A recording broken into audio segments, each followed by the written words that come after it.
Stephen A., as you might say, my Tom Brady. Of course, I'm concerned about my Tom Brady, everybody. First of all, the head coach has to say after week 1 that he needs to show more grit and determination.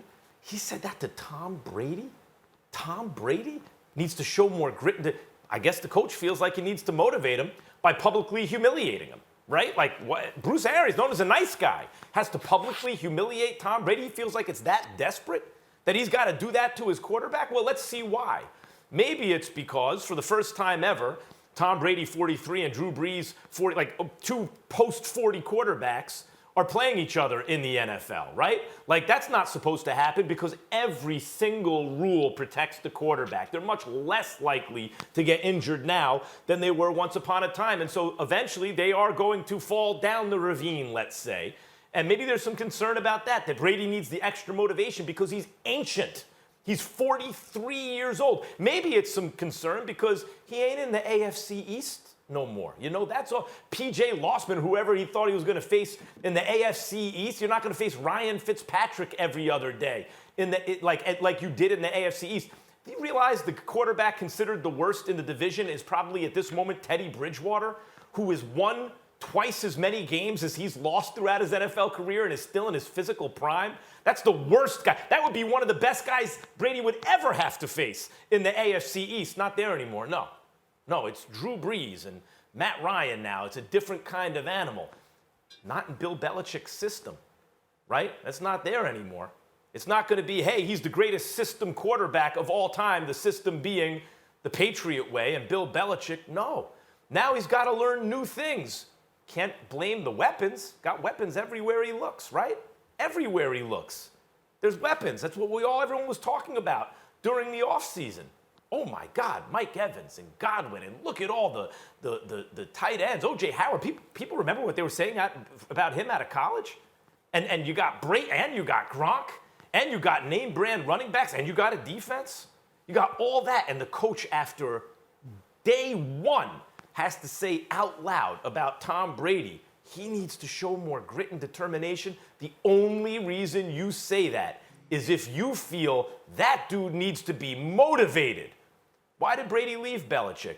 Is it because he still wanted to prove that he's the guy that Belichick didn't think he was, that it's really more Brady than Belichick, that he wants to win Super Bowls? Is it because Bill Belichick wouldn't let him turn the Patriots into a TB12 infomercial? Bruce Arians felt like he had to publicly humiliate Tom Brady after the first week of the season. Go ahead. Don't be concerned.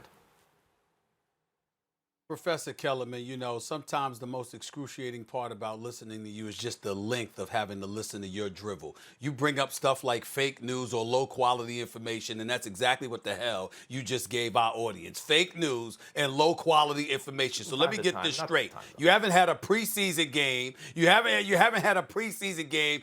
All you've had is practice, okay? You haven't gone against real competition, particularly with these guys ever, okay? The first time you go up against them, against an opponent, it's against a Super Bowl title contender led by the great Drew Brees with the great Michael Thomas, who added Emmanuel Sanders and just re-signed Alvin Kamara. Sean Payton calling plays. The list goes on and on. And that defense is nothing to sneeze at either. And we're going to sit up here and talk about there's a lot to worry about because Tom Brady had a bad game, his very first game, with a coach he had never played for before in his life, an offensive coordinator that never called plays for him before in his life. And oh, by the way, Mike Evans had 1 reception for 2 yards. Do you really think that's going to continue? Mike Evans, for crying out loud. Let's pump the brakes a little bit here. Bruce Arians calling out Tom Brady. Bruce Arians, I have no doubt, these coaches communicate with each other, at least in the offseason, once or twice. I'm quite sure Bruce Arians did his homework on Tom Brady. I'm quite sure he's been told what makes him tick, et cetera, et cetera. You don't have to pacify him. You don't have to refrain from telling it like it is because he's a man. He can handle it. He can take it. He's been to 9 Super Bowls. He's a 6-time Super Bowl champion, and he did it playing for one of the roughest curmudgeons you'd ever want to meet in your life, and Bill Belichick as his head coach. I think he could take what Bruce Arians has to say. I think Bruce Arians knows it, and that's why I don't don't think there's anything to worry about. It's much ado about nothing. Every Sunday, you're not going up against the New Orleans Saints. You're going to be going up against inferior competition more times than not compared to the New Orleans Saints. This is much ado about nothing. It's one game. They'll be just fine. Max, I'll be lying to you if I said I had no concern, but the concern is built in the fact that I know they're going to continue to get better and build continuity. This notion that you wait for something bad to happen to Tom Brady so you could just try to flex your chest and talk about him being bad is the craziest thing in the world to me. It's like all of the stuff that happened in football, you waited for Tom Brady to have this situation so you could try to justify all of the foolishness that you done spewed about Tom Brady.